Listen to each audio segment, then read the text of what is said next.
members of society. And this is just another level to that. You would probably be hard to find an industry where computer science isn't a major component, where students don't need to understand some level of, even if it's just hardware, software, or understanding how to interact with the computer in a way that's safe and protecting information. All of these things you're going to see are related to computer science, and we want to make sure our students have all of the skills necessary to be successful. Another important thing for these computer science standards is it is to tackle this equity issue. Computer science is not new in public education. There are places that have been teaching it, but without standards and without any sort of guidance from the state, it hasn't necessarily been a priority. We know that in education, we have tons of priorities, and sometimes we have to pick and choose.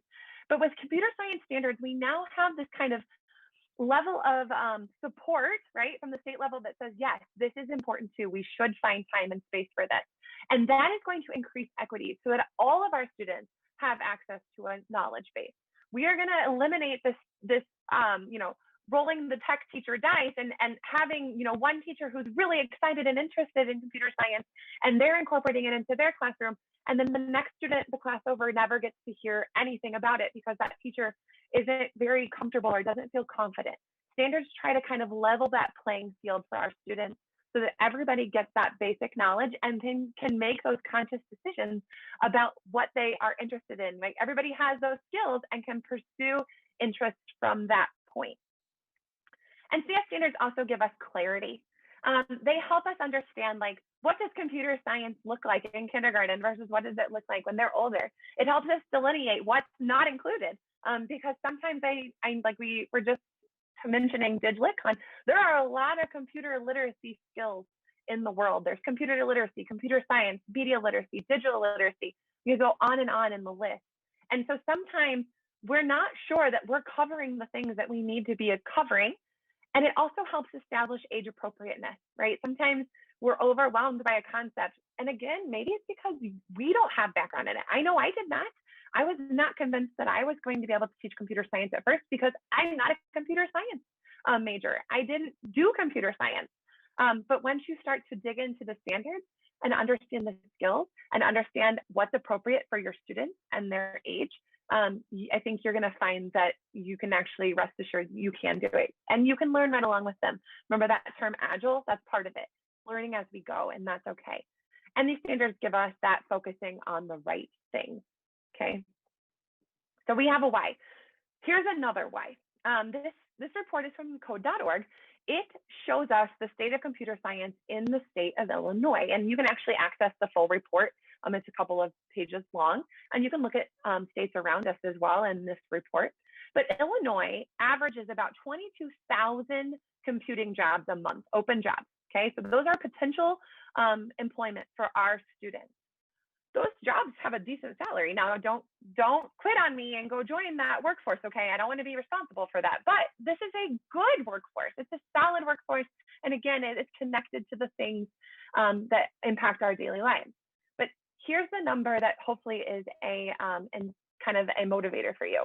Right now, Illinois is only graduating about 2,500 students to take those jobs. So in computer science, we are not graduating students to meet or to fill the jobs that we have available. This light blue fact is also pretty important. Illinois is not actually behind in the times as far as offering computer science courses in high school. 80% of Illinois students offer a school that offers computer science. That's a pretty great number, right? Obviously, with the new legislation, we want that to be 100%. But here's the important part.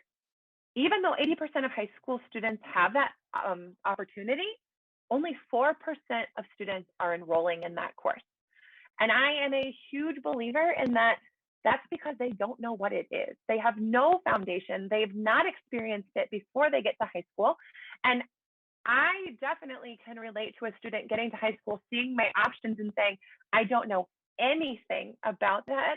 I'm not going to pursue that. I'm not going to take a chance and try that out. I would have totally been intimidated by ever enrolling in a computer science class. So what we want to try to do is give them opportunities to understand and experience computer science so it's not so scary. It's not so daunting when they get to that secondary level of education. Then they'll at least say, I know what computer science is and I love it. I can't wait to take another class. Or I know what computer science is and you know what? It was fine, but I wasn't that interested in it. And they choose something else. But it's their choice because they actually can make an informed decision.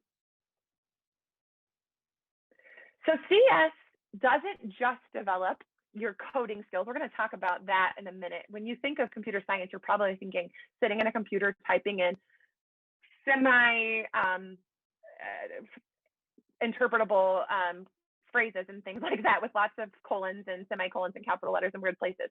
That's actually a very, very tiny component called programming or coding. CS is so much bigger than that. And hopefully today, by looking at these standards a little bit deeper, you're going to understand that computer science has built up tons of skills, and it supports a ton of skills. So computer science helps students develop problem solving and mathematical skills. They help them figure out their spatial awareness and reasoning skills. It helps them with metacognition, thinking about their thinking. It actually supports creativity. And there are reports, again, you can access the study here, that you can see how it improved student success in writing, reading, math, and science as well, because there are tons of overlapping skills and practices in all of those different areas.